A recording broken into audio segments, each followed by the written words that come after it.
Tienes que reactivar el audio, Jocelyn, que creo que te bloqueé también cuando ingresaron todos. Ahora sí. Ahora sí. ¿Se ven las láminas?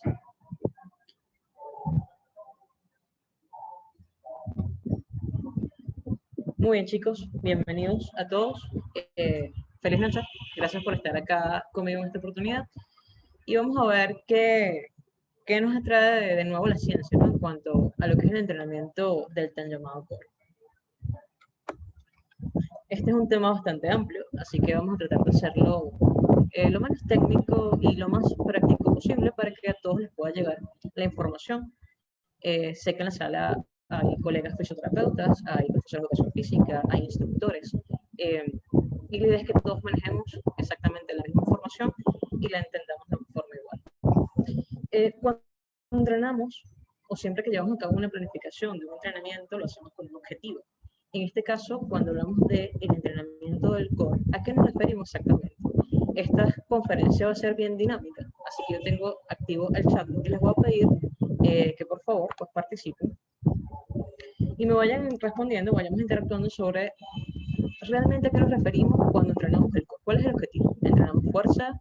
¿Entrenamos estabilidad?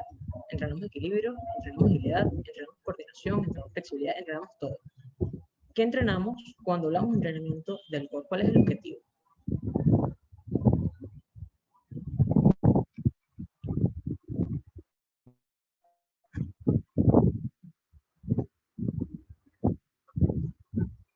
Casi no se escucha por el aire. A ver, allí mejora el sonido. Muy bien, entonces a través del chat vamos a interactuar, me van a decir para ustedes qué significa, cuál es el objetivo primordial de entrenar el core. Cuando entrenamos el core, ¿a qué nos referimos? Entrenamos fuerza, entrenamos estabilidad, entrenamos equilibrio, entrenamos agilidad, coordinación, flexibilidad, entrenamos todo. ¿Qué es realmente lo que entrenamos? Porque esta pregunta tiene un trasfondo, y es que si yo entreno fuerza, yo tengo que hacer una medición, tengo que estimar la fuerza de mi participante, o en este caso de mi entrenado. Si yo entreno estabilidad, también equilibrio, agilidad, coordinación, hay test de coordinación neuromotriz que utilizamos para garantizar o para medir los avances y los progresos de nuestro entrenado. Pero cuando hablamos del entrenamiento del core, parece algo bien paradójico, que no existe un consenso. Todo el mundo lo entrena como quiere y todo el mundo se fija un objetivo como quiere. Lo que solemos escuchar en los gimnasios y en los centros de rehabilitación es que o fortalecemos el core o estabilizamos. Entonces el core, para el conglomerado, para la mayoría, tiene dos funciones. Ser fuerte y ser estable. Ya nos vamos a dar cuenta de que eso no es así y que realmente estamos usando mal los términos.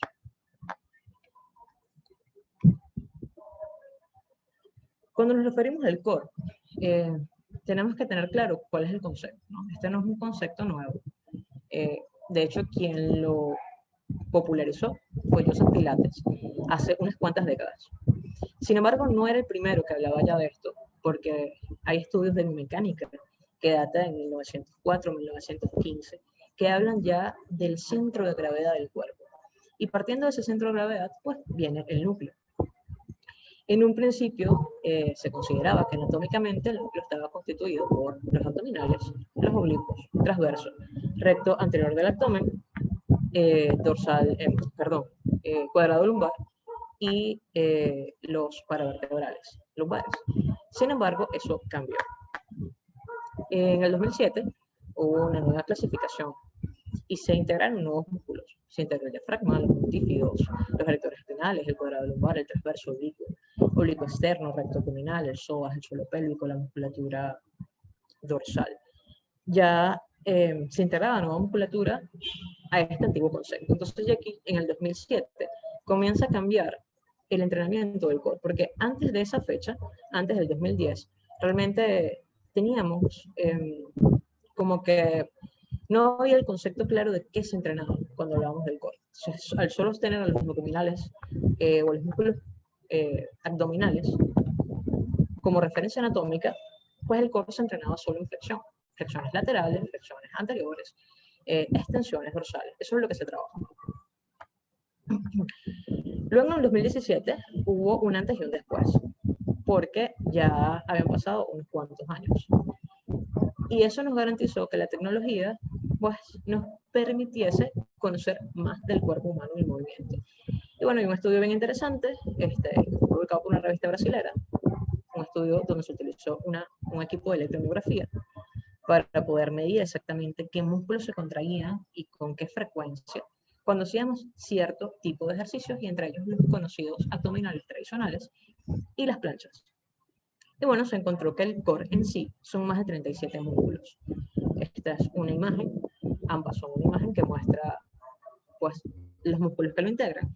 Sin embargo, yo voy a acotar tres que para mí son los más importantes y que no solemos tener en cuenta. Uno es el diafragma, que es el techo del core, y tiene una función fisiológica importantísima, por ende lo hago. Y entre otras cosas, tenemos el psoas ilíaco, que es la cuna del core, es la cuna del centro de gravedad. Pues realmente en él descansa ese llamado centro de gravedad, que es un punto imaginario biomecánicamente. Y tenemos el obturador externo, que es un músculo chiquito, un rotor de cadera, que nadie toma en cuenta, pero que es decisivo en el suelo pélvico, porque gracias a él y a su membrana es que el suelo pélvico se tensa o no cuando se contrae la musculatura abdominal. Hoy en día sabemos que el core pues, no es tan fácil de limitarlo, porque es algo más o menos así. Hay muchas cadenas cinéticas, hay muchas cadenas de movimientos, y básicamente son transicionales gracias a la fascia y pues gracias a los vectores de fuerza que esta forma conjuntamente con los músculos. Entonces ya de este concepto que nos hablaba de origen e inserciones de un complejo muscular que suenan 5 o 6 músculos, a han pasado más de 40 años. Y eso nos ha traído también que haya evolucionado el método de entrenamiento. Tenemos entonces que cuando hablamos de núcleo o centro de gravedad, eso se refiere específicamente a un concepto biomecánico. Y ya sabemos que es un punto imaginario que está ubicado aproximadamente entre el 5 y 7. Entonces, llamar centro de gravedad, llamar core, mejor dicho, a esto queda vago. Se escapan muchas cosas de aquí. Entonces tendríamos que nombrarlo como segmento, escápulo, abdomen, lumbopélvico. ¿Por qué? Porque realmente no es solo la faja abdominal, incluye muchas otras estructuras. Y ese complejo escápulo, abdomen, lumbopélvico, tiene 3 sistemas que tenemos que considerar. Un sistema pasivo, que son las articulaciones, las superficies articulares, las cápsulas, los ligamentos, los discos. Luego tenemos el sistema activo, que son los músculos, los tendones, los fascias. Y el sistema de integración, que es el sistema nervioso central y el sistema nervioso periférico, que es algo que no solemos considerar, sobre todo cuando hablamos de entrenamiento del core. A ver, vamos a ver cómo hacemos con el viento.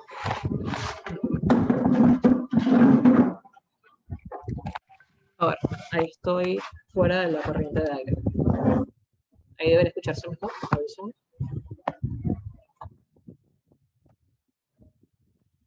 Muy bien. Entonces, cuando hablamos de este complejo, escápulo, abdomen, lumbopélvico, tiene 2 funciones. Una función fisiológica, que no la vamos a tocar, y una función mecánica, que la vamos a tocar a grosso modo. Y digo a grosso modo porque esto requiere un seminario aparte. Pero básicamente esa función mecánica que tiene ese complejo es regular las presiones intraabdominales. ¿Para qué? Para poder redirigir las fuerzas externas del medio ambiente hacia los miembros inferiores a los superiores y viceversa, de los miembros superiores a los miembros inferiores. Entonces, cuando hablamos de entrenamiento del core, pareciera que nada más hay 2 tipos de entrenamiento, ¿no? Tenemos el entrenamiento hiperpresivo y tenemos el entrenamiento hipopresivo.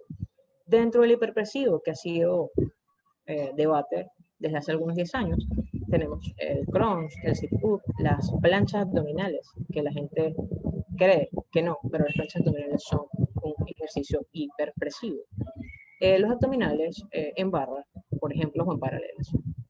Y bueno, dentro de los ejercicios hipopresivos o de entrenamiento hipopresivo, todos aquellos que se ejecutan en apnea, donde no se busca una contracción de la musculatura como tal. ¿Serán estas las dos únicas modalidades? Les pregunto yo a ustedes. Yo creo que no sé. Bueno. ¿Sí? ¿No? Bueno. Les pregunto, ¿son las únicas dos modalidades?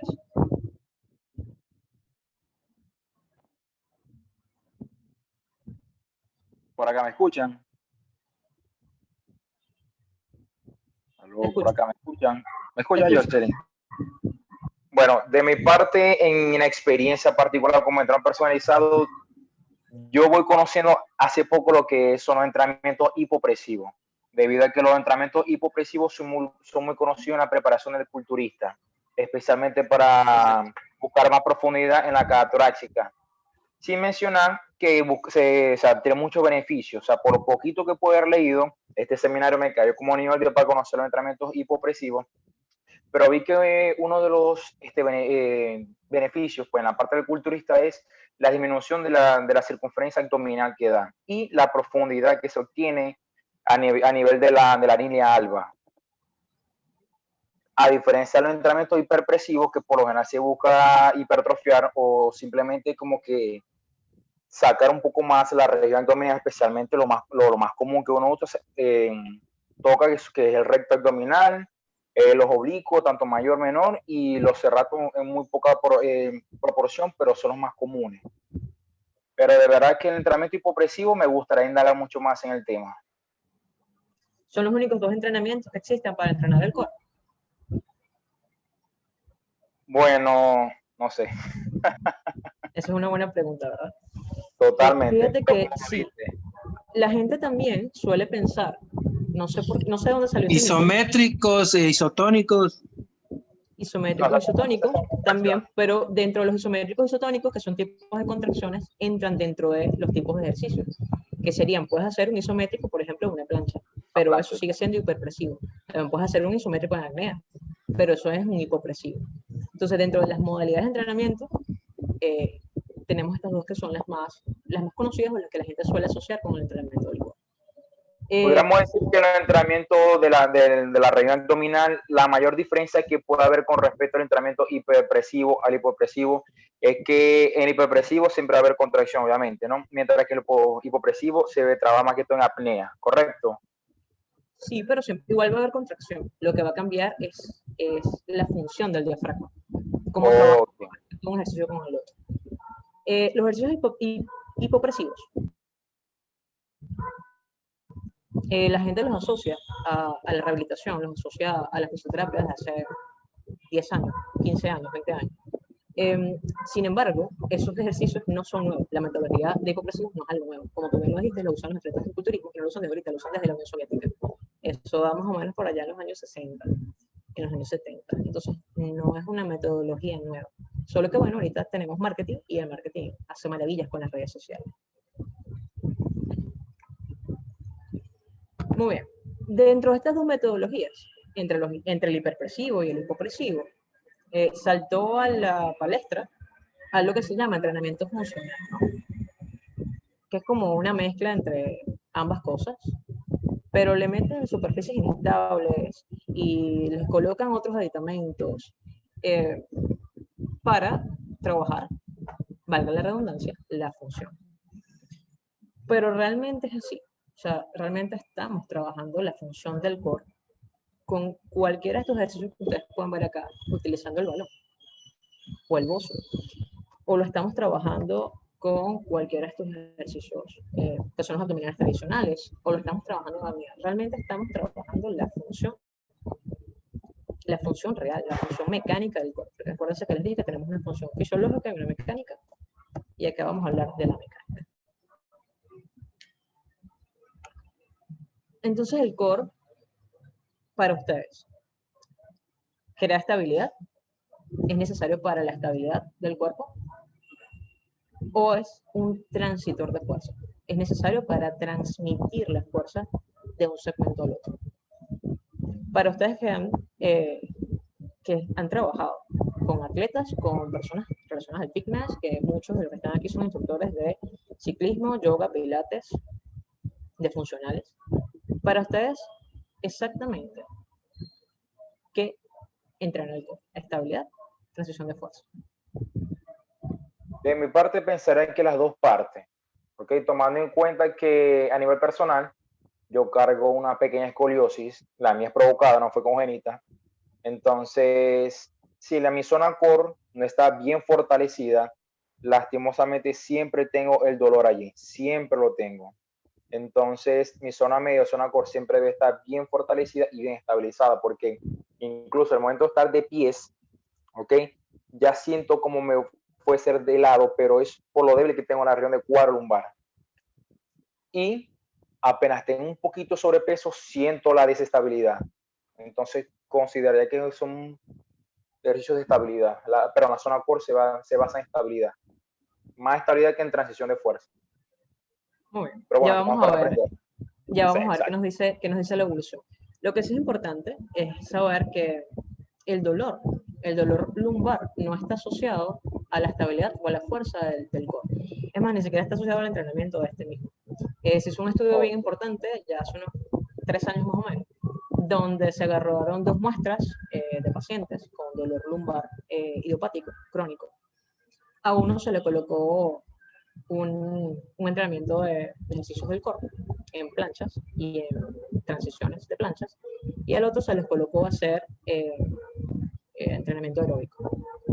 Los dos mejoraron el dolor.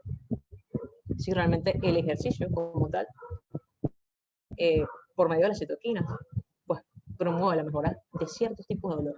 Lo otro es que la función no está relacionada con el dolor, la estructura no está relacionada con el dolor. Esos son otros procesos que no vamos a tocar en este seminario, pero sí es importante que lo tengan en consideración. Que estabilizo, que fortalezca algo, ojo, porque yo tengo que, si yo digo que voy a fortalecer algo, ¿cómo lo estoy midiendo? ¿Cómo sé que está débil? Porque la percepción no es un objetivo de evaluación. O sea, que yo diga, es que me siento débil, pero mi percepción no es igual a la de todo el mundo. ¿A qué me refiero con eso? Entonces, con términos de fuerza, de elasticidad, de flexibilidad, de coordinación, de agilidad, que son cualidades y valencias físicas, debe haber una medición objetiva para yo poder decir, ok, me falta coordinación por esto, entonces voy a intervenir con esto. Entonces, fíjense que la evolución nos da la respuesta. Y esto es muy curioso porque el ser humano tardó unos 5 millones de años en pasar de esto. Fíjense que hace 5 millones de años el primer Homo erectus salió a la luz.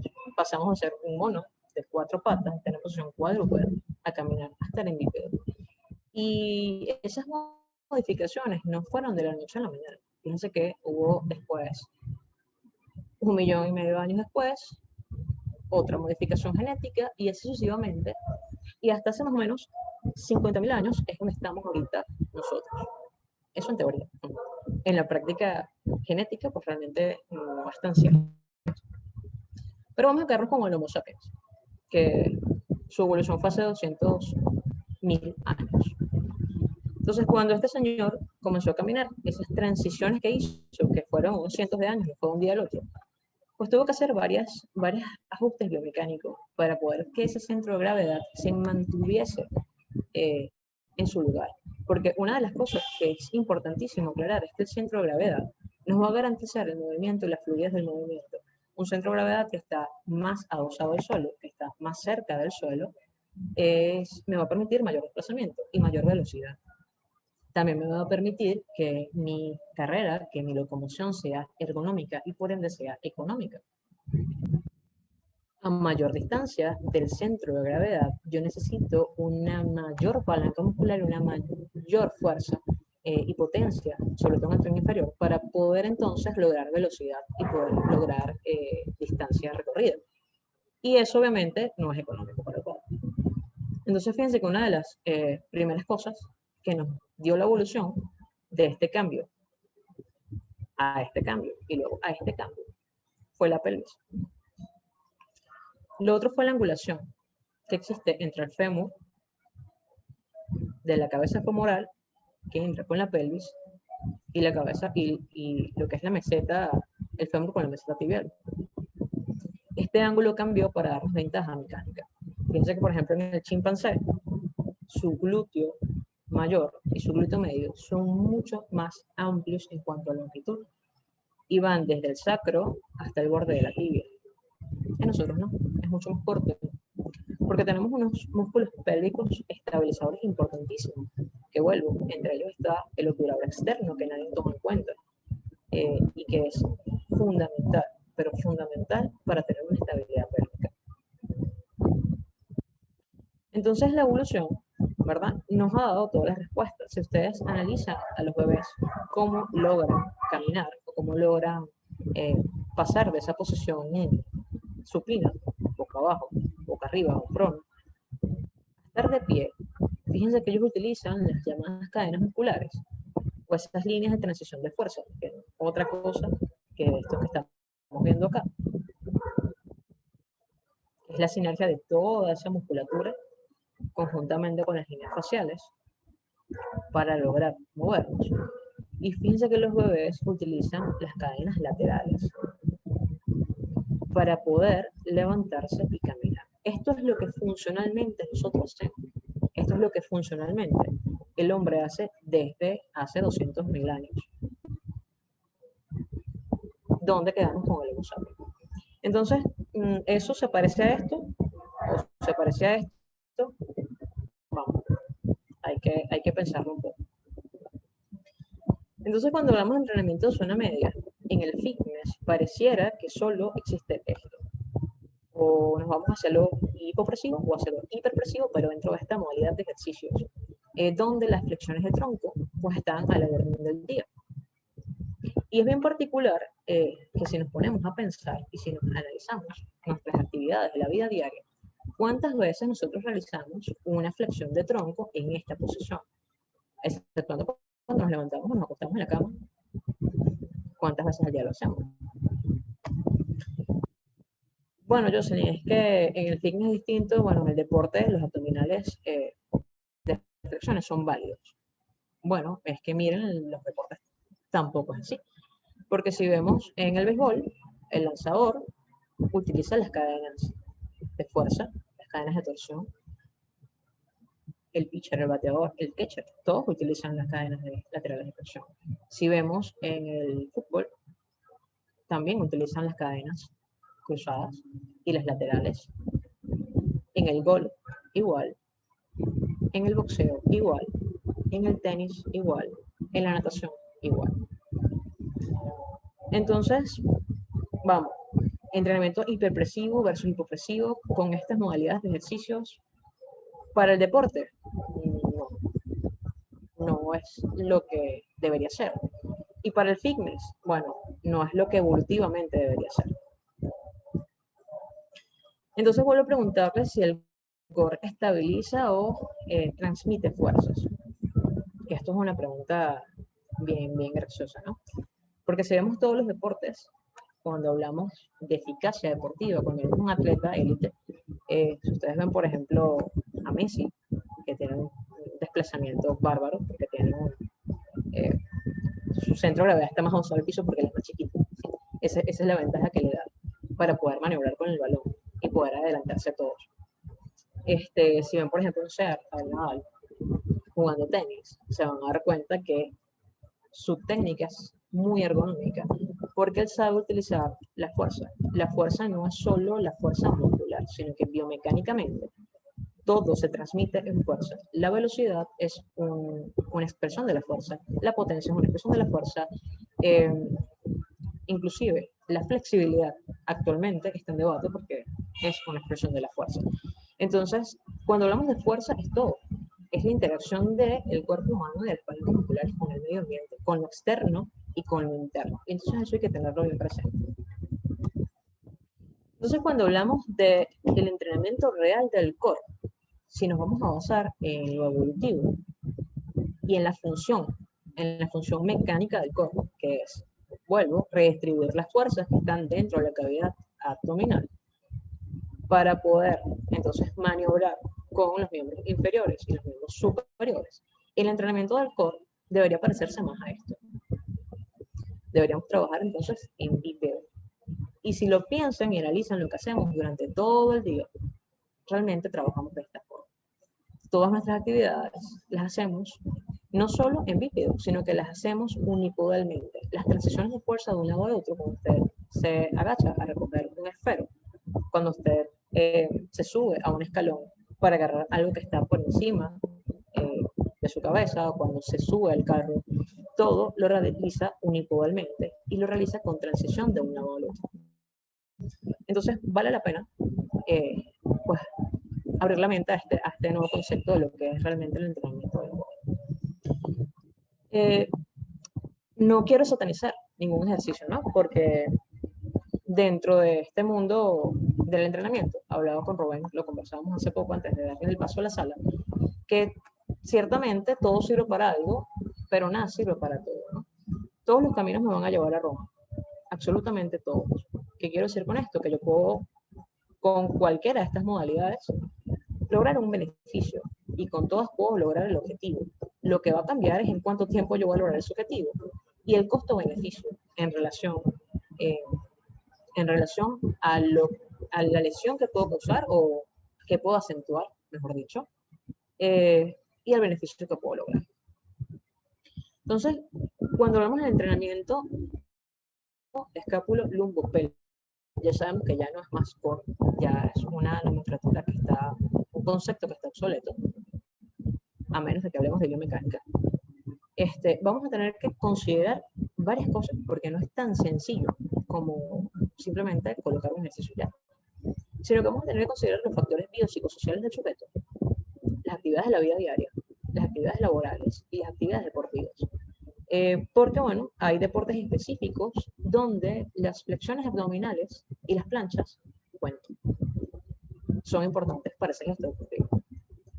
Por ejemplo, en este caso, de estos ejercicios con pozo de equilibrio, si yo tengo un entrenado o tengo un paciente que pertenece al Circo de Soleil, y su función es ser malabarista en superficies inestables, pues vale la pena que yo con él haga este compendio de ejercicios, porque eso va arraigado a su actividad laboral, en este caso. Entonces yo tengo que considerar las actividades de la vida diaria que hace ese individuo, las actividades laborales, las actividades deportivas. Eso en cuanto a la valoración, porque cuando hablamos del entrenamiento del core, pareciese que se nos olvida que se tiene que evaluar, y cuando yo me refiero a evaluar es cuantificar. Si algo está, no podemos estar en el medio, o sea, o estoy fuerte o estoy débil, pero para yo poder decir que algo está débil o que algo está fuerte, necesito tener algo que me permita cuantificar eso. Estoy fuerte con referente a qué. Entonces, dentro de la valoración, importantísimo, obviamente los aspectos físicos, pero van factores biopsicosociales y las actividades. Luego tenemos que valorar el sistema pasivo, el sistema activo y el sistema de integración. Porque va a haber clientes que tienen un buen sistema musculoesquelético y que a lo mejor han practicado deportes toda su vida y están perfectamente definidos. Y ustedes los ven y dicen, no, esta persona está mejor que yo. Tiene 50 años y está mejor que yo que tiene 30. Pero resulta que su sistema de integración no funciona adecuadamente. Y aquí viene un tema confuso, que es el control motor. Anteriormente hubo una ola, hace como unos 10, 15 años, donde se comenzó a escuchar el entrenamiento del control motor. Y vamos a hacer estos ejercicios para entrenar el control motor en la espalda. Y vamos a hacer los otros ejercicios, se usaban muchísimo. Por cierto, los ejercicios en superficies inestables, porque estos ejercicios, la premisa era que ayudaban a entrenar el control motor. Y bueno, el control motor no lo podemos entrenar. Eso es marketing. La única forma de usted entrenar el control motor es con un equipo de mapeo cerebral asistido, un neurofisiólogo en un laboratorio. Y eso no es tan sencillo y cuesta muchísimo dinero. Entonces, hablar del control motor, que es realmente el proceso de integración de información del cerebro. Es como mi cerebro integra toda la información que va recibiendo. Integra sensaciones propioceptivas del medio ambiente para transformarlas en movimiento. Y esa mediación de información que la hace el sistema nervioso central y el sistema nervioso periférico, en algunos clientes o pacientes puede estar alterada. Así que es indispensable evaluar más allá del sistema musculoesquelético, evaluar el sistema de integración. Luego entonces tenemos que tomar en consideración entre el proceso de valoración y el proceso de programación las teorías del aprendizaje motor. Cómo mi cerebro va a engranar ese movimiento que yo voy a hacer y que tiene que ser consciente. Y los procesos neurocognitivos relacionados con la motricidad. Luego entonces hablaríamos específicamente de la función fisiológica del core, que aquí no lo tocamos, y de la función mecánica. Ya sabemos entonces de que el core mecánicamente lo que necesita es garantizar que hay una transición de fuerzas correcta entre los miembros inferiores y los miembros superiores. Eso es lo que hace que todos estos deportistas puedan hacer bien su trabajo y no se lesionen. Que tienen un core funcional. Tienen un core funcionando perfectamente.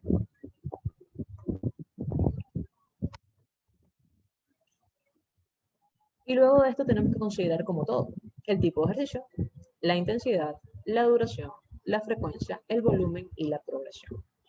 Entonces, cuando hablamos de entrenamiento del complejo escápulo-lumbopélvico, no es algo que vayamos a hacer una vez a la semana, colocando 3 series de 8 repeticiones de, por ejemplo, abdominales tradicionales, como Crohn's. No es algo que vayamos a hacer colocando ejercicios aislados. Realmente tiene que haber una planificación, porque ya vimos que cuando hablamos del core, es mucho más que el centro de gravedad. Realmente es un complejo importantísimo que involucra muchísimas estructuras y que va a garantizar que esta presión intraabdominal funcione adecuadamente. ¿Y esto para qué es importante? Bueno, porque si esa presión intraabdominal no está regulada adecuadamente, pues van a venir problemas de motilidad intestinal, por ejemplo, y de movilidad intestinal. Así como hígado graso, porque el diafragma se comunica por una arteria directa al hígado. También pueden tener problemas de pancreatitis, entre otras cosas. Entonces, cuando hablamos del core, y esto va dentro de la función fisiológica, no solo debemos pensar en que es una estructura que tiene músculos y ya. Entonces, bueno, por acá espero que esto pues, les haya abierto un poco las perspectivas, de verdad, a sus preguntas y a debatir con ustedes.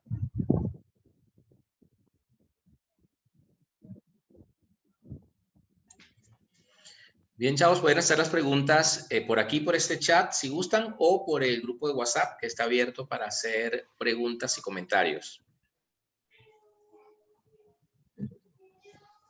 Bueno, Jocelyn, como siempre, por acá Moisés Rodríguez, del Zulia. Encantado de asistir a esta pequeña conferencia contigo. Mi maracucho. De verdad, total. Casi no se nota. No se nota, hermano, vos sabéis. Diré que es la tercera preparación que tengo con Jocelyn con respecto a la primera que fue en biomecánica, ¿te acuerdas? La verdad que biomecánica de allá para acá cambió totalmente mi perspectiva a lo que viene aprendiendo en la carrera. Pues. Ahora lo que estamos viendo con respecto a la mujer y bueno, ahora nos vemos otra vez las caras por acá. Bueno, Jocelyn, mi pregunta es la siguiente, ¿ok? Vamos a hacer la pregunta a un criterio profesional. Como les mencioné, yo tengo aproximadamente 10 años en el rubro de los entrenadores personalizados, ¿ok? Del cual desconocía lo que son los entrenamientos hipopresivos. Indagué un poco de eso, debido a que no hace mucho fue el NPC en Europa, donde muchos culturistas vi que los mencionaban, ¿ok? Entonces, de los beneficios que vi sobre los entrenamientos hipopresivos fue especialmente lo de mejorar, obviamente, o sea que el culturista, especialmente la categoría Men Physique, que es la que más me enfoco, se centra en crear una zona abdominal, obviamente mucho más pequeña, ¿ok? Porque ellos buscan una profundidad, pero más no un realce como tal en los cuadros, ¿ok? ¿Ok? Entonces, basándonos en los beneficios del entrenamiento hipopresivo para el culturista, ¿okay? Que ya obviamente ya lo conocen, ¿cómo coordinarías para una persona los entrenamientos hiperpresivos y los hipopresivos que se va iniciando en la actividad física? Ok, mira, importantísimo. O sea, si lo recomienda, primero, obviamente, ¿no? Claro, como, o sea, obviamente tenemos una planificación, pero una persona que se va iniciando podrá trabajar con estos dos, pues, con estos dos métodos. una persona que se viene iniciando, yo no entrenaría ni con hiperpresivos ni con hipopresivos en ninguna de esas posturas. Yo entrenaría acá. Yo entrenaría en bípedo, porque te vienes iniciando. ¿Cuál es el problema con esto? ¿No? Que estos ejercicios hipopresivos, porque se llaman hipopresivos o hiperpresivos, porque aumentan la presión intertónica. ¿Cuál es el tema con esto? ¿Por qué los culturistas lo utilizan? Bueno, porque si ¿Aló? No se escucha. aprieto el abdomen, mi diafragma, conjuntamente con mi suelo pélvico, va a contener el espacio. Y esa contención me va a dar estabilidad, pero me va a dar estabilidad estática, porque yo no puedo estar corriendo en apnea. Total. Vamos por ahí. Hay que tener en consideración para qué yo quiero la estabilidad. Bueno, ¿es funcional en el practicante, en este caso de halterofilia o fisiculturismo? Claro que sí, porque ellos tienen que, vuelvo, en posiciones estáticas, levantar mucho peso, y realmente ese levantamiento de peso, sobre todo en halterofilia, se usa muchísimo, de trabajar en apnea, porque ese movimiento dinámico de levantar, por lo menos en el envión, de levantar las pesas y de llegar en el momento de, o sea, para hacer el frenado, necesita que yo tenga una estabilidad, y obviamente si yo aumento la presión de aire, se expande la caja torácica, y a mayor expansión tengo mayor base de sustentación en los miembros superiores, y eso me permite tener mayor estabilidad. Entonces, para ellos es funcional. ¿Puedes combinarlos? Sí los puedes combinar, pero vuelvo, habría que ver para quién es apto y para quién no. Los ejercicios hipopresivos no son sencillos. Trabajar en apnea no es fácil. De hecho, el diafragma, por esa comunicación que tiene con el hígado, es bien particular, porque también por allí pasan dos nervios bien importantes y pasa la vena cava por todo el medio del diafragma. Entonces, trabajar en apnea puede traer que se descompense la persona. Puede traer náuseas, mareos, que se le baje la presión, entre otras cosas. Entonces, trabajar en apnea no es tan fácil. Eso tiene que ir progresivamente, se tiene que ir entrenando. ¿Se pueden combinar los dos? Sí, se pueden combinar los dos. Ok, perfecto. Muchísimas gracias por la duda, José. Y bueno, Yo tengo una pregunta también. Yo Yo quisiera hacer una pregunta, Jos. Saludo de aquí de Quintana Roo. Yo amo Quintana Roo. Oye, yo sé que, bueno, esto es muy trillado y sé que en el 99% de las respuestas me van a decir que es la alimentación, pero una vez que se logra tener ya lo que es un recto abdominal, pues ya decente, ya no plano, pero ya decente, pero aún así queda siempre esa como que la llantita del oblicuo. ¿Qué ejercicio recomiendas tú para que sea constante y pues básicamente nos liberemos de ese problemita que tenemos, y me incluyo entre ellos, ¿no? Hipopresivos. Fíjate que una de las funciones, porque los fisicoculturistas y los practicantes de halterofilia tienen una cintura angosta, es porque ese entrenamiento en apnea va haciendo un trabajo sinérgico entre el diafragma y entre el transverso.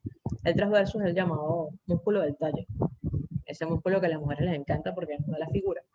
Entonces, ese trabajo en apnea va haciendo que haya una contención visceral, que originalmente la tenía, porque los bebés cuando respiran diafragmáticamente, respiran con la barriga.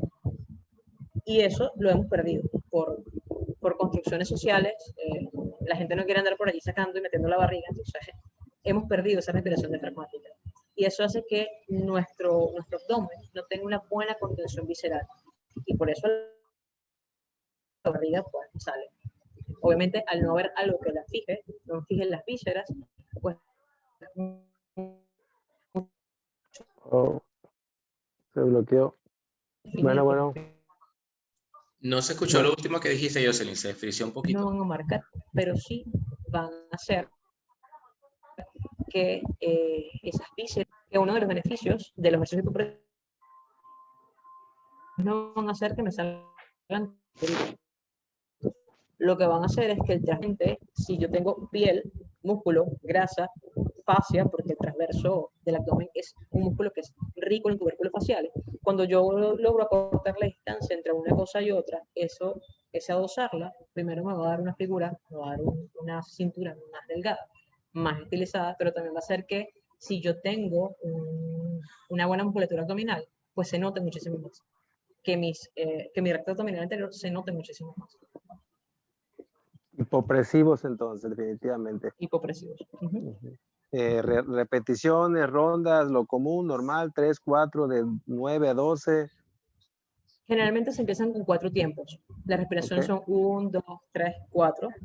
Porque, vuelvo, es un ejercicio que de entrada, si yo no estoy acostumbrado a trabajar en el apnea, me voy a marear, me voy a sentir mal. Hay personas que le va a traer otra serie de complicaciones, entonces siempre ir progresivo. 10 minutos diarios, ir escalando. Hay personas que hacen hasta 45 minutos diarios. El promedio debería ser por lo menos 15 minutos, ¿sí? 15 minutos previo al entrenamiento, a cualquier entrenamiento. Yo siempre soy bien específica que, o sea, entrenar hipopresivos, si bien no tiene un beneficio estético, sí lo tiene fisiológico. Entonces, a mayor capacidad inspiratoria de mis pulmones, a mayor capacidad de contracción de mi diafragma, yo voy a trabajar mucho mejor en todo. De hecho, hay estudios que muestran cómo el trabajo con la musculatura diafragmática puede mejorar el tiempo de carrera. Puede mejorar el tiempo en maratón, hasta inclusive bajarlo hasta 45 minutos. De 45 minutos en un maratón es bastante. Puede hacer la diferencia entre llevarse la medalla o no del primer lugar. Entonces, vale la pena incluirlo en absolutamente todo el entrenamiento. O sea, el programa de entrenamiento, así como tenemos una vuelta, una entrada al calor y una vuelta a la calma, así mismo deberíamos tener entrenamiento diafragmático. Vayan o no vayan a hacer, o sea, voy a hacer piernas, entrenamiento diafragmático, porque el diafragma está en todo. Y ya vimos que el core no es solo la musculatura abdominal, sino que incluye todo. De hecho, hay estudios bien interesantes donde con la contracción del tibial anterior, que es un músculo que está muy por debajo de la franja abdominal, se contrae el recto interior de la abdomen y se contrae el diafragma. Entonces vale la pena incluirlo. Jocelyn, disculpa Perfecto, nuevamente por aquí. muchísimas gracias. Yo tengo una pregunta desde Campeche. Saludos. Saludos. Bueno, en parte soy entrenador y nutriólogo, pero tengo una duda. Mi duda es cómo se trabaja durante los hipopresivos e hiperpresivos, los trabajos en la hiperextensión para trabajar lo que es el raquis lumbar. ¿Cuál es la biomecánica que lo relaciona durante los ejercicios? Esto sabiendo que pues es una faja abdominal completa que debe trabajar alrededor del raquis. ¿Cómo se trabaja o cómo se relaciona en cuestión de los ejercicios? Tengo 2 años y medio de dieta y que empecé a hacer ejercicio porque no las Pregunta importante de años. Se pensaba que la musculatura del raquis abdominal, que es una musculatura, primero que es una musculatura de fibras rojas, de fibras tónicas, son unos músculos bien chiquitos y bien particulares, pensaban que se podían debilitar. Pero ustedes imagínense, alguien con una musculatura paravertebral débil, no pudiésemos estar en pie, no pudiésemos mantener el control de la cabeza. De hecho, los bebés, la primera musculatura que desarrollan es la paravertebral, y la desarrollan con el control de la cabeza, primero con el movimiento ocular, porque los músculos oculares tienen una relación directa con los músculos oblicuos posterior menor de la cabeza. Entonces, a través del control ocular, ellos van desarrollando esa musculatura para lograr el control cefálico y a partir de allí toda la musculatura paravertebral. Hoy sabemos por estudios de electromiografía que es un equipo que mide la conducción del nervio cuando el músculo se contrae, que la musculatura paravertebral, el dorsal ancho, el cuadrado lumbar, no se debilita. él siempre está en contracción, porque son músculos posturales y son músculos posturales tónicos. El trabajarlos va a depender de la función que quieras lograr. Pero el pensar que los vas a trabajar porque están débiles, no. De hecho, ya estar de pie es un trabajo. Pedirle a una persona, ¿sabes quién tiene un core impresionante? Los militares. Porque estar de pie en una postura estática, sin moverse, durante 3, 4, 5 horas, requiere realmente que tengas una integración muscular importante. Porque si no, o sea, lo podemos intentar, lo puede intentar cualquier persona que esté en el gimnasio y que haga ejercicio, perdón, todos los días, y que levante peso, y estar en una postura estática por más de 20 minutos, la musculatura se comienza a agotar.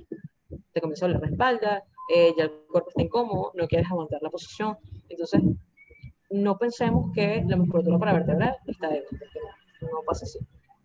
Integrar los ejercicios de extensión, cuidado con los ejercicios de extensión, porque entre vértebra y vértebra, aquí está la imagen, tenemos unas apófisis espinosas, y ese choque de las apófisis espinosas en algunas personas pues puede acarrear pues, otras cosas, puede acarrear desgaste, pinzamientos de disco, puede acarrear otras cosas.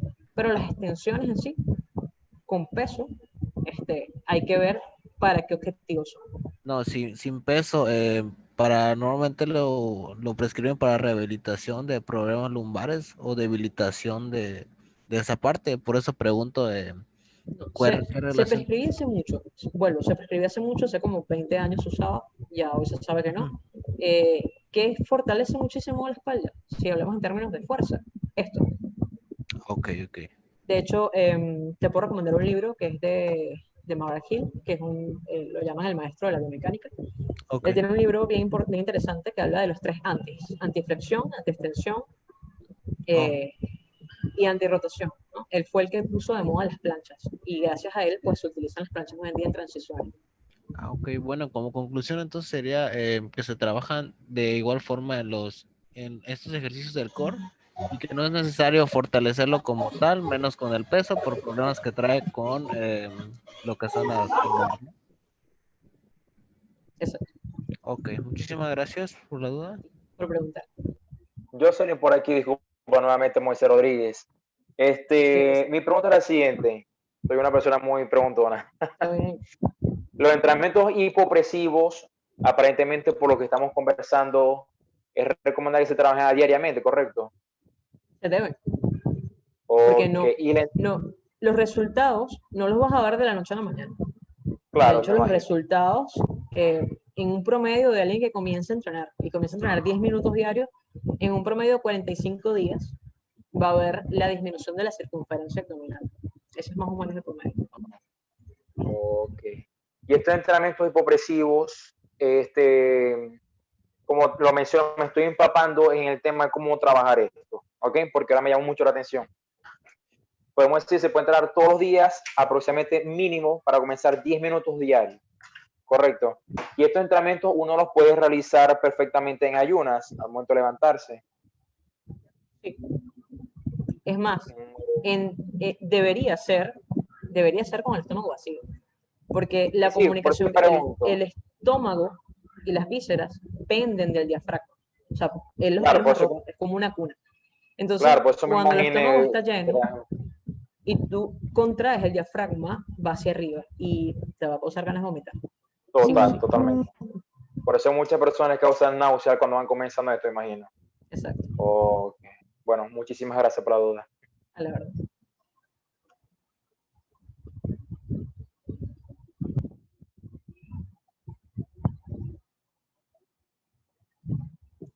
¿Alguna otra pregunta, comentario? Jocelyn, en el chat hay algunas preguntas. Otra pregunta, otra vez, ¿hay alguna contraindicación en este tipo de ejercicio? Por ejemplo, para algunas personas que han sido operadas de lumbar y tienen estabilizados con lo que son tornillos ya o etcétera, que no deban de realizar este ejercicio para tener cuidado al momento de prescribirlo. ¿Cuál? ¿Estos ejercicios, los tradicionales o este ejercicio? Sí, los tradicionales y en el core, o el completo nombre. Los entrenamientos en bípedo de transiciones, la primera regla es que tu eje central, que es la columna está rígido. Esa es la primera regla. ¿Sí? Así que yo puedo rotar y yo puedo flexionar el tronco, lo puedo hacer. Pero mi cabeza y mi coxis están rígidos, están unidos como si yo tuviese una vara metálica allí. Entonces, estos ejercicios no tienen ninguna contraindicación alguna para pacientes que estén posoperados, en ninguna condición. Y de hecho, si ustedes ven a nivel deportivo, pueden analizar el día domingo, que es el día que uno dedica a ver deporte. En todas las actividades deportivas van a ver que los atletas élites, si analizan el movimiento, ellos no mueven su eje central. O sea, su cabeza y su coxis siempre está allí.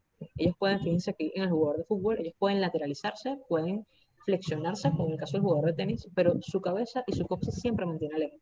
Y eso es lo importante, porque esa conexión entre cabeza y coxis, esa alineación es la que me va a garantizar que el core realmente, que el complejo escápulo-lumbopélvico trabaja adecuadamente.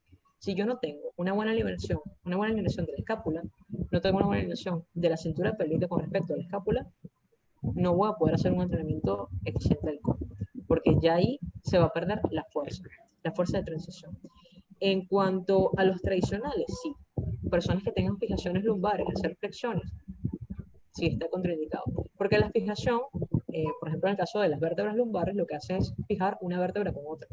Es un aditamento, un dispositivo de titanio, una canasta que fija. Y al no tener, obviamente, los discos tienen que abrirse y cerrarse. Los discos no, realmente la unión vertebral, para yo poder flexionar o extender la columna. Y ese movimiento está limitado, porque yo los tengo fijos. Entonces, no van a poder hacer flexiones tradicionales como Crohn, sit-up, nada de eso lo van a poder hacer. Los hipopresivos no tienen contraindicación alguna, exceptuando en embarazadas y en uno que otro síndrome como ovarios poliquísticos, dependiendo del grado. ¿En adultos mayores? En adultos mayores, no, siempre y cuando vuelvo, sea progresivo y sea controlado. Obviamente con los adultos mayores, con el tema de la hipertensión, que es lo que más sufren ellos, y con el tema de los síndromes cardíacos, en los adultos mayores, por el diafragma, en el centro del diafragma pasa la vena cava y pasa también una arteria importantísima. Entonces, todo lo que contraiga esa zona, que contraiga el diafragma, va a cortar el suministro. Sobre todo en los adultos mayores hay que tener precaución con eso. Precaución, no es que estén contraindicados, hay que tener precaución. Entonces, con hipertensos, ¿no? De manera con general. hipertensos también. Ok, muchas gracias. A la orden.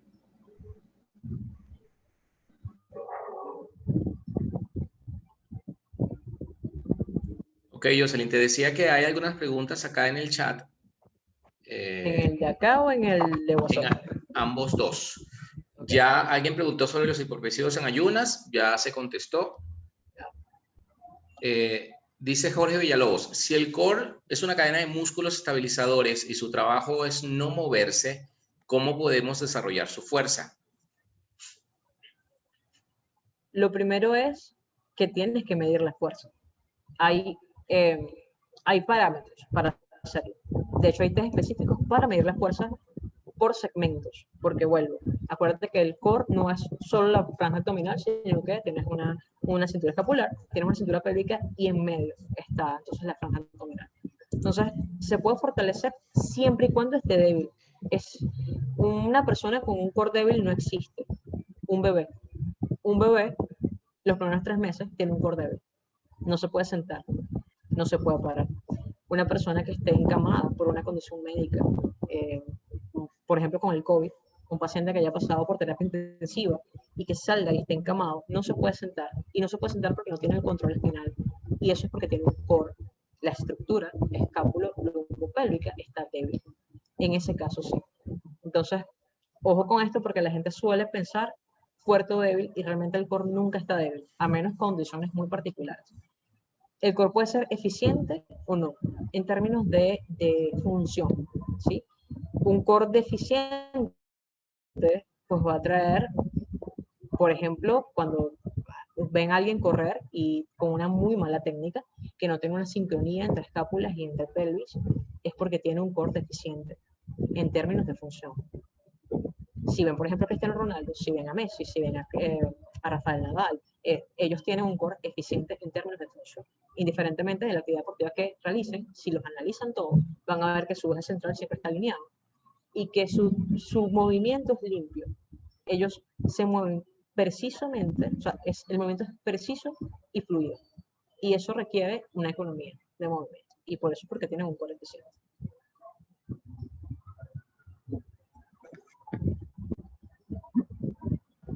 Hola Jocelyn, saludos de Mauricio desde Torreón, Coahuila. Saludos, Mauricio. Hablando ya de trabajo de core en deportes de alto impacto o de deportes de alta intensidad como serían el boxeo, el MMA, las artes marciales mixtas, kickboxing, donde el esfuerzo físico uno contra uno va más allá, y tomando el tema de los hipopresivos, cómo manejar este tipo de ejercicios en un deportista como este. Por ejemplo, yo entrené boxeo durante 20 años, lo sigo practicando ya de manera más pausada, ya nada más para dar clase a mis alumnos. Antes o después de una buena sesión de sparring, después de una buena sesión de boxeo, donde obviamente hay mucho golpeo corporal, donde obviamente hay mucho daño en la zona blanda, en la zona abdominal, en la zona en la zona hepática, el contacto como tal agota y al mismo tiempo fortalece la zona del core, al mismo tiempo estar trabajando swings, golpeo, la misma guardia, la misma postura del boxeo, del deporte de contacto como tal, genera una tensión en nuestro core todo el tiempo. Todo el tiempo estamos trabajando core, como lo estás diciendo, todo el tiempo estamos haciendo, generando todo el tiempo estamos generando esta estabilidad, esta potencia para poder resistir el contacto como tal. Entonces, hablando ya no de una frecuencia de pelea o de un ritmo de peleador como tal, sino de uno como amateur, como entrenando, es recomendable hacerlos en una sesión previa a este tipo de enfrentamientos, o es recomendable hacerlo al terminar este tipo de entrenamientos. O sea, después del castigo que se puede generar a través del golpeo, es recomendable hacer hipopresivos, o te llevaría a tener un poco más de náusea, un poco más de dolor. ¿Cómo se recomendaría? Mira, en deportes de contacto, ¿hacerlo antes o hacerlo después? Perdón, gracias. Yo lo recomendaría siempre antes, porque vuelvo, el diafragma es un músculo, y cuando tú vas a trabajar, sobre todo voy a hablar de los deportes de contacto porque es una de las áreas que más conozco, porque yo fui karateca, y los deportes de contacto tienen la particularidad de que entrenas el core en todo momento. Por ejemplo, en el boxeo, ese que haces cada vez que golpeas, ¿sí? Eso es un entrenamiento diafragmático puro. Sí, yo estoy trabajando en apnea, porque para yo poder hacer eso, yo necesito tener, no necesito tener aire en los pulmones. Yo lo respiro, mantengo el aire y lo voy botando poco a poco. Es un trabajo en apnea puro. Lo otro es que a nivel de boxeo, sobre todo, el cambio de posición, el cambio de transiciones es constante. Yo nunca estoy estático, estoy siempre dinámico. Estoy haciendo transiciones de un lado al otro, de un pie al otro, estoy de arriba a abajo, estoy bajando la guardia, estoy subiendo la guardia. Me permite que yo, digamos que active o ejercite absolutamente la mayor cantidad de músculos posibles en cuanto a términos del complejo escápulo-lumbopélvico del referí. Entonces, para mí, los deportes de contacto son uno de los que más integrados trabajos en el medio y de performance. ¿Los incluiría? Sí, los incluiría siempre previo, porque vuelvo, cuando vamos a hacer una carrera, cómo calienta el corredor corriendo. Cuando el pitcher va a salir al montículo, ¿cómo hace esa entrada en calor? Pichando. Cuando el basquetbolista va a salir a jugar, ¿cómo hace la entrada de calor? Driblando y lanzándole el balón.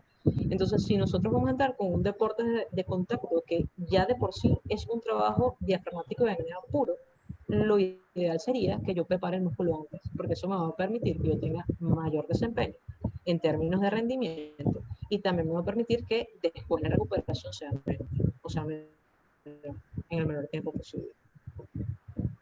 Claro.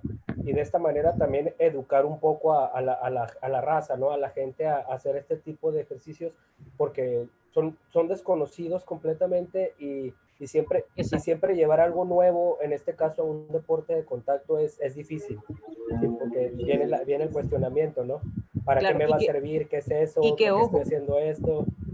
No son nuevos, porque si tú analizas los ejercicios hipopresivos, más allá de las posturas, la fisiología del ejercicio en sí, y analizas la mecánica del boxeo, analizas cómo se va y la secuencia, sobre todo los entrenamientos que tiene, te vas a dar cuenta que muchas de esas respiraciones, que muchas de las contenciones en tiempo, ya las tienes en el boxeo.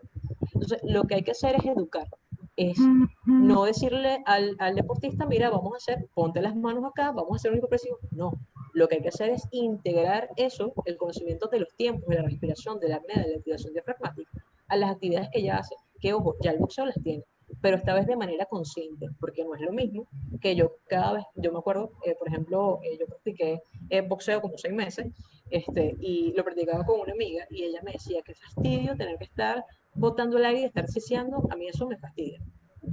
Pero ella no era consciente de que eso que hacía era para mantener un trabajo diafragmático y para que obviamente no le sacaran el aire cuando la golpearan. Claro. Después de como 6 meses que en una pelea le sacaron el aire, fue que ella se dio cuenta para qué era ese ejercicio y para qué le servía. Entonces, a veces no somos conscientes porque actuamos por repetición. Y eso es sumamente importante para todo, para cualquier tipo de entrenamiento. Hay que ser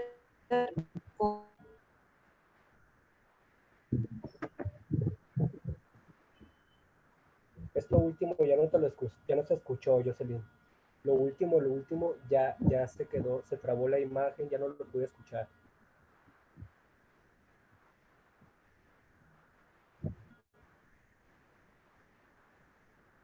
La conciencia corporal, el saber para qué yo estoy haciendo las cosas. Sobre todo en deporte no se nos explica.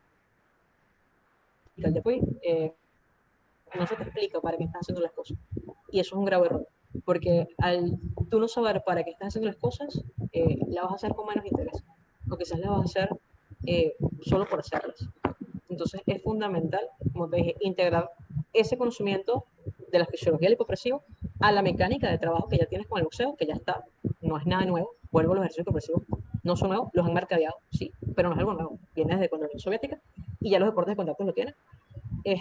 Integrarlo al trabajo y sobre todo ser consciente y educar al deportista de por qué estás haciendo las cosas y qué beneficio te va a traer eso para tu desenvolvimiento y para tu desempeño como deportista. Muy bien, gracias. Al orden.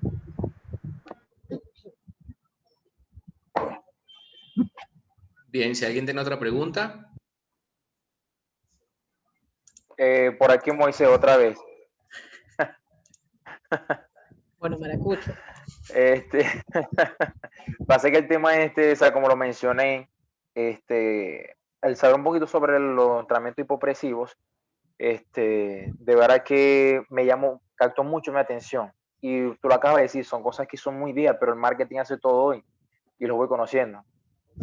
Entonces, mi pregunta fundamental, ¿hay varios tipos de entrenamientos hipopresivos como tal que puedes recomendar? ¿O está el básico tradicional que se queda acostado totalmente en el piso realizando las respiraciones? Escritas hay 74 posturas. Métodos de hipopresivos, métodos con nombre y apellido, hay más o menos unos 12 a nivel mundial. Diferencias entre uno y otro es como todo. Yo hago el curso con Rubén de entrenamiento funcional y luego le pongo mi nombre, método Jocelyn, y le cambio 2 o 3 cosas y lo vendo. Pero el principio es el mismo. El principio fisiológico del hipopresivo siempre va a ser el mismo. Lo que cambia son los tiempos, vuelvo a algunas posturas, porque descritas hasta ahora hay unas 75 posturas más o menos. Claro. Bueno, por acá tengo, que yo le había hecho screenshot a un atleta que Memphis, por cierto. Él está hablando sobre este entrenamiento hipopresivo, que a través de él fue que lo conocí en realidad.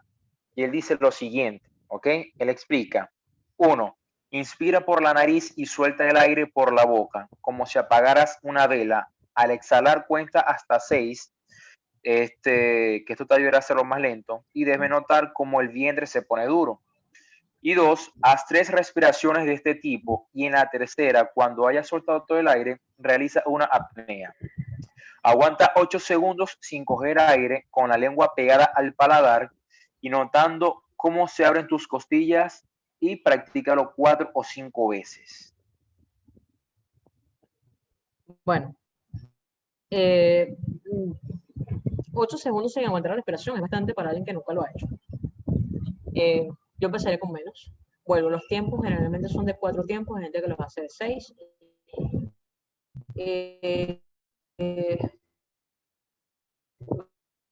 Eso de apretar y contraer la barriga o el abdomen, eso es un error. ¿Por qué? Porque cuando usted aprieta o contrae la barriga o el abdomen, hace el salto y después vaciar toda la cavidad de aire, toda la cavidad a nivel de los pulmones. Entonces, eso es un error muy común porque la mayoría de la gente no sabe contraer la musculatura abdominal. Pero cuando uno pide una contracción, la gente lo que hace es apretar el abdomen. Y ese apretar es una activación directa del diafragma. Si yo aprieto el diafragma no puede hacer su trabajo completo. ¿Sí? Entonces, tengo que estar lo más relajado posible y, bueno, la conciencia postural aquí es importante. Hay varias formaciones de hipopresivos. Te aconsejaría que tomaras una, porque hacer hipopresivos por un video de YouTube, por un tutorial, no es tan sencillo hacerlo. Porque va a depender muchísimo de tu conocimiento corporal. Y a lo mejor tú dices, lo estoy haciendo, y está buenísimo. Pero yo voy y te toco el abdomen y te digo, no, Misael, estás contrayendo lo que tienes que contraer. Eso no es. ¿Sí? Entonces, por lo menos en términos de hipopresivos, el trabajo de distancia con hipopresivos tiene que ser alguien que ya lo conozca, que ya lo haya manejado, que ya lo domine. Por ejemplo, yo tengo un paciente que él es apneísta, pero nadie más conoce de apnea que él, y ya él sabía, yo le hablaba de la fisiología y él ya sabía, entonces ya sabía cómo contraer, cómo relajar, y es distinto. Pero el que nunca lo ha hecho, decirle yo, mira, Moisés, aprieta la barriga, suelta, contrae, respira en 3 tiempos. La gente dice, pero 3 tiempos, ¿cómo es 3 tiempos? ¿O cómo es 4 tiempos? ¿O 6 tiempos? Eso también le cuesta mucho a la gente. Hay manuales, hay muchos métodos, te puedo pasar unos por privado de recomendártelo. Rubén. Sí, ya lo Rubén da el agradezco, curso. yo sé. Rubén tiene un curso de No, hipopresivos tranquila. con una colega, pero tienes que realmente hacerlo práctico, porque así de que lo leas, Claro. y si lees ese post y yo te puedo mandar otros 4, vas a ver que son totalmente diferentes, porque cada quien le va como le va a quitar algo y le va a poner otra cosa. Exacto, Sí, un punto, una coma adicional, punto y coma. De hecho, tenemos un workshop que está grabado, lo puedes comprar, Moisés, dictado por la fisioterapeuta Diana Acuña, precisamente colega de Jocelyn. Ella es de acá de Torreón, de México, y ella está certificada en técnicas hipopresivas.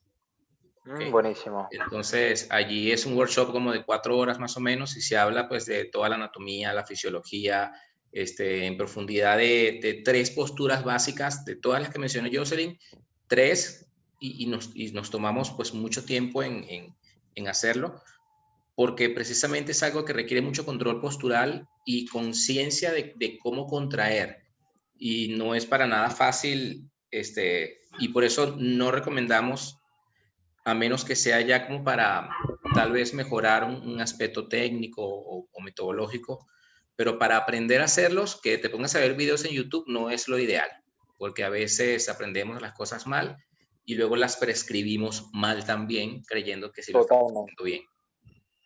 Bueno, Rubén, ese aspecto, por eso es que siempre me gusta estar bien al día, informado, empapado, y soy muy preguntón, porque cuando trabajo con mis clientes personalizados, a mí me gusta explicar todo. ¿Okay? Me gusta que mis clientes se sientan conformes y a gusto de que están trabajando con alguien que sabe lo que está haciendo. Exacto. Porque tengo varios colegas que empíricamente son buenos, pero al momento de trabajar, digamos, métodos de entrenamiento o los básicos, el principio de entrenamiento físico de Wader, lo realizan, pero cuando yo les voy a la pregunta básica, pero ¿cuáles son los tipos de contracciones que estás realizando con ese método de entrenamiento físico y por qué lo hacen? No sé. Entonces, para mí, cuando uno ya se considera un experto o se dice experto en esa área que está trabajando, para ser un experto, digamos que tuviste una buena capacitación para lo que estás haciendo. Entonces, por eso no soy de ver un video de Instagram y ahí lo voy a hacer otro día. No me gusta. No me gusta. Entonces, por eso cuando yo salí me pasó esta información de este webinar, yo, o sea, me caíste como anillo al dedo, totalmente. Y fíjate que lo primero que tomas es cuando dices entrenamiento hiperpresivo versus hipopresivo. O sea, queda así. O sea, captó totalmente mi atención porque, claro, pues es que de lo poquito que leí, o sea, en un momento, o sea, ¿cómo es posible que algo que tiene mucho tiempo se esté haciendo tendencia ahorita? O sea, por el marketing, obviamente, pero ¿por qué ahorita y no hace años atrás? Entonces, el hecho de que personas que se preparen para esto, personas de, digamos, atletas de culturismo que lo hayan realizado, ¿okay? ¿Por qué no lo han aplicado a esas personas con sus clientes o con otro tipo de atletas? Sino porque ahora, o sea, porque ahora se está haciendo más conocido esto. ¿Entienden? O sea, dile, para ustedes ustedes son expertos en esta área, deberán tomar en cuenta una certificación en esto. Muy en serio, ¿verdad que sí? Sí, mencionaba que obviamente hay muchas cosas más que tomar en cuenta en este tema y de verdad que encantadísimo de hacer una certificación con usted en esta área, de verdad que sí. Vamos a trabajar en ello, Roberto. Qué bueno, sí. Fíjate, Jocelyn, hay una pregunta acá que hace Daisy. ¿Una persona con daño lumbar puede realizar planchas? Daño lumbar depende de qué nos referimos con daño lumbar. Daño lumbar puede ser fractura, puede ser una luxación, puede ser un disco herniado, puede ser daño lumbar, pueden ser muchas cosas. El tema con las planchas y por qué a mí no me gustan las planchas es porque son un ejercicio hiperpresivo y la gente piensa que no, ¿sí? Y ¿qué pasa? Que está demostrado que la efectividad de la plancha funciona solo en los primeros 8 segundos. Después de los primeros 8 segundos, la musculatura se agota. Y uno puede durar más tiempo, pero no a expensas de la musculatura del core, no a expensas de la musculatura fuerte. Entonces, eso trae otra serie de consecuencias a nivel físico. Porque, bueno, podemos aguantar media hora haciendo una plancha, pero ¿cuál es el beneficio real de la plancha? O sea, ¿cuántas veces en mi día yo hago esa postura? A mí me conviene tener media hora en plancha o me conviene poder alar 50 kilos, por ejemplo, con una rotación en una polea. ¿Qué es lo que es más beneficioso para mí? Pues desde el punto de vista de mis actividades de la vida diaria, desde el punto de vista de mis actividades deportivas. ¿Sí? Entonces, eso con el tema de las planchas.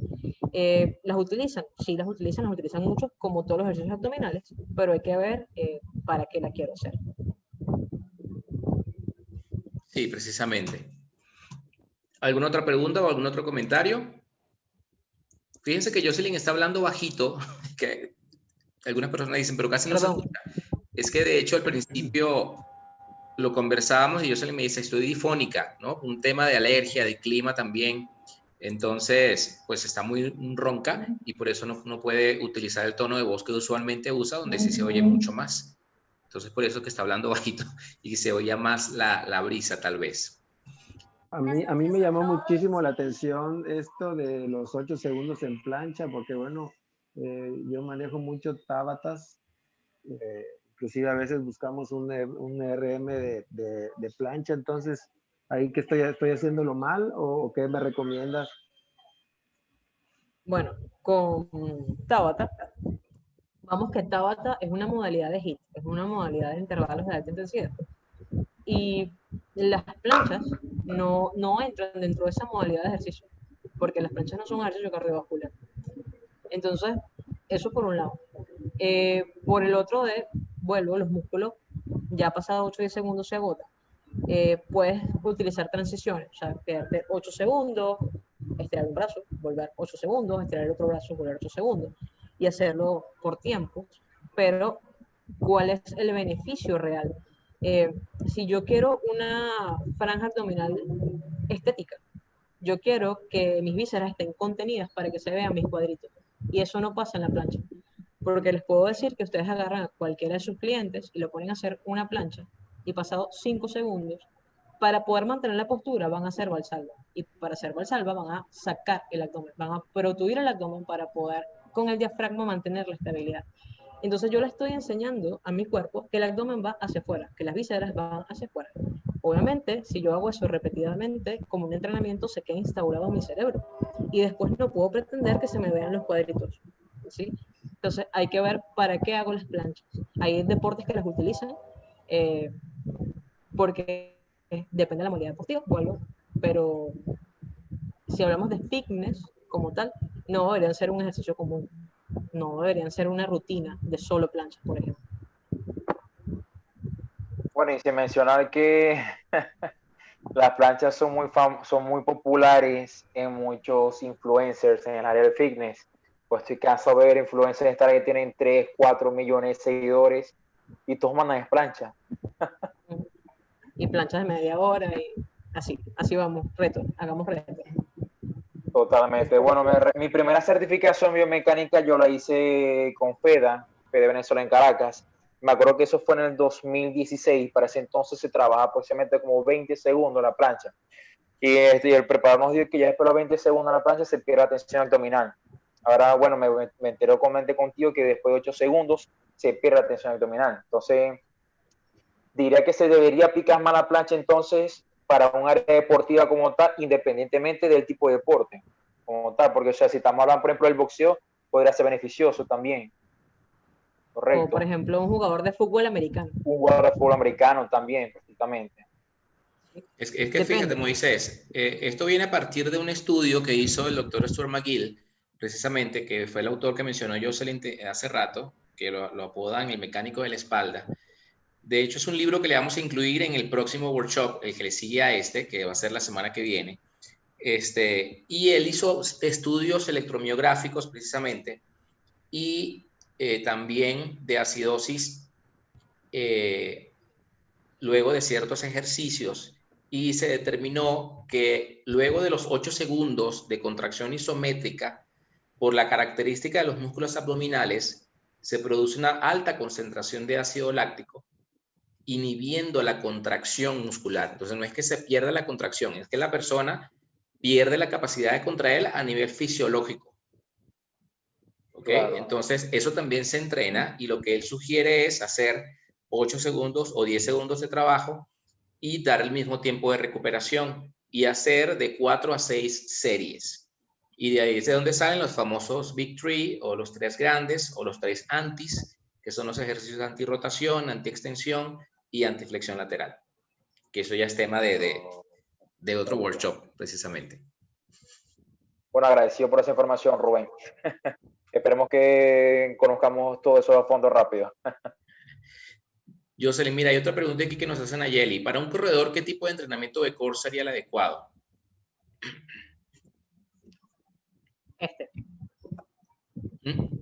Transiciones en bípedo con carga. Cuando corremos, ¿qué hacemos?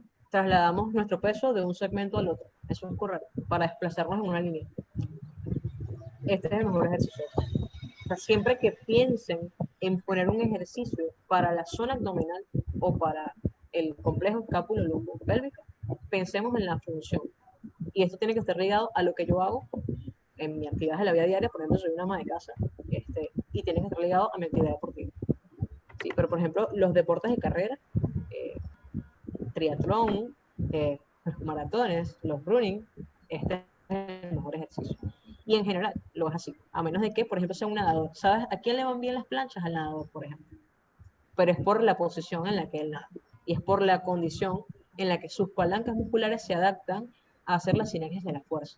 Entonces, eso hay que, digamos que comenzarlo a ver. O sea, yo quiero trabajar la zona escapulolumopélvica en el boxeo. ¿Qué hace el boxeador? Pónganse a ver peleas de boxeo. Si es con el fútbol, lo tienen, por ejemplo, entrenados que son futbolistas, pónganse a ver los juegos de fútbol, pónganse a ver a Messi, a Cristiano, para que vean, por mencionar solo dos de los grandes, para que vean cómo trabaja su cuerpo mecánicamente. Y el cuerpo va a darle todas las respuestas. El cuerpo es maravilloso.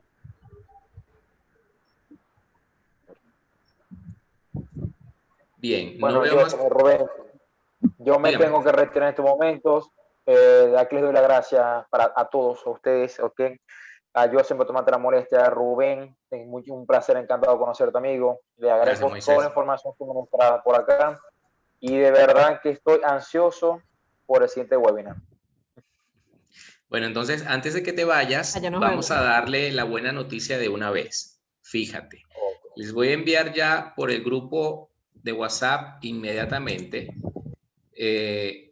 la promoción que sale mañana del próximo webinar. Y para ustedes que participaron en ese webinar y se tomaron el tiempo de inscribirse, de ingresar, de invitar amigos y de estar acá escuchándonos o escuchando a Jocelyn en este caso, va a tener un precio súper especial. Vamos a tener una promoción 2 por 1. Estamos hablando que son 2 personas por 300 pesos. Eso es más o menos, estamos hablando que son $15. 2 personas por $15. ¿Ok? Vamos a ofrecer mucha más información, obviamente. Ya se va a hablar de protocolos de entrenamiento, de técnicas de valoración también, porque, ok, podemos hablar de cómo entrenar, pero antes de saber qué voy a utilizar para entrenar, tengo que saber qué necesita la persona. Tengo que saber medir, porque lo que no se mide no se puede, lo que no se cuantifica difícilmente puede mejorarse, ¿sí? Entonces, precisamente para ustedes, el precio va a ser, quienes están en México son 2 por 1, 2 por 300 pesos. Quienes están fuera de México, en el Perú, por ejemplo, son como 50 soles, algo así. Y para quienes están en otros países, van a ser 2 personas por $15. ¿Ok? El próximo webinar es para hoy estamos para el próximo martes, Jocelyn, ¿sí? Martes 21, 8 de la noche, tal como hoy. ¿Sí? Ese va a incluir, obviamente, constancia de participación, va a incluir algunos libros para que tengan referencias bibliográficas allí y que puedan también tener más información de carácter científico, el PDF de la ponencia, artículos que yo les va a compartir de los diferentes estudios y las memorias en video que siempre obviamente las grabamos y las hacemos llegar a ustedes para que tengan acceso a esa información después de estar grabada para que puedan verla cuando quieran y es de por vida, no son enlaces que caducan ni que van a perder. Excelente. Bueno, Rubén, muchísimas gracias. Encantado de conocer también. Un placer. Gracias a ti. Jocelyn, gracias nuevamente por todo. Hasta luego. Nos vemos. Hasta luego, Moisés. Nayeli me pregunta que de qué tema va a ser, pero precisamente del core. Hablar en profundidad, hablar de protocolos de entrenamiento, hablar de técnicas de valoración, de test, ya meternos más en profundidad de cómo determinar qué necesita la persona, qué prescribir, cómo prescribirlo, y además de eso, pues obviamente, además de toda la información que va a compartir Jocelyn, van a tener también libros y los diferentes artículos que Jocelyn va a manejar, que sustentan la información que se va a hablar allí. ¿Algo más, Jocelyn? ¿O estoy ofreciendo muchas cosas? No, está bien. Tú ofreces. Yo me encargo. Mira, Daisy está diciendo que la lesión es degeneración de vértebras lumbares y espondilosis lumbosacral. Bueno, primero sería preguntarte para qué quieres hacer plancha. Eso, para empezar. La espondilosis y las degeneraciones vertebrales lumbares van asociadas a enfermedades degenerativas autoinmunes o reumatológicas. No se presentan en el común denominador. Tiene que haber por allí una enfermedad autoinmune de base, como artritis, lupus o otra cosa por allí. Entonces, allí una de las principales consideraciones que hay que tener es que la columna necesitas moverla en todo su eje. Tú necesitas una columna funcional que te permita realizar todos los movimientos de tu vida diaria. Yo en rehabilitación no uso planchas. Yo en rehabilitación utilizo transiciones de peso en bípedo. Estos que tienen en pantalla son algunos, hay muchísimos más ejercicios, pero esos son algunos de los que pueden hacer, porque son los que le van a permitir moverse funcionalmente. Cuando hablamos de funcionalmente, hablamos de la función que tiene. Y aquí quizás esto es un poco un tema confuso, porque la gente suele confundir función y funcionalidad. También lo he conversado con Rubén. Función es para lo que está hecho la columna, ¿sí? Función es para lo que está diseñado. Para lo que está diseñado el complejo lumbopélvico. Y funcionalidad es para lo cual yo lo quiero utilizar. Entonces, si yo quiero aplicar funcionalidad, hago plancha, pero eso no es para lo que está diseñado el core.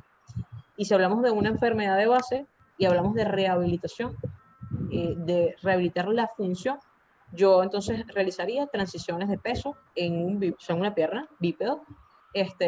Puede ser con poleas, puede ser con kettlebells, puede ser, hay muchas herramientas que puedes utilizar, pero todas serían en bípedo. Yo no usaría planchas.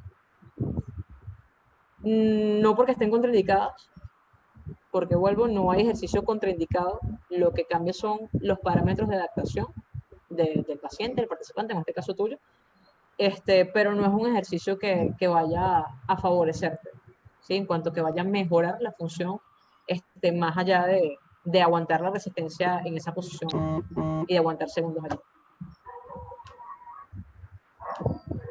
Tienes esclerosis, más a mi favor. Si tienes esclerosis, los ejercicios de fuerza es importantísimo. Si quieres, después me escribes al WhatsApp, ahí puedes obtener mi número, me escribes al privado y yo te oriento. Pero más a mi favor, estos son los ejercicios que deberías hacer, en bípedos y con transiciones.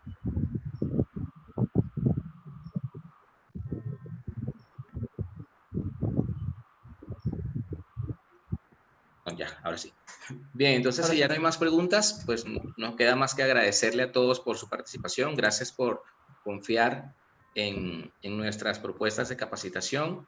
Gracias por apoyar también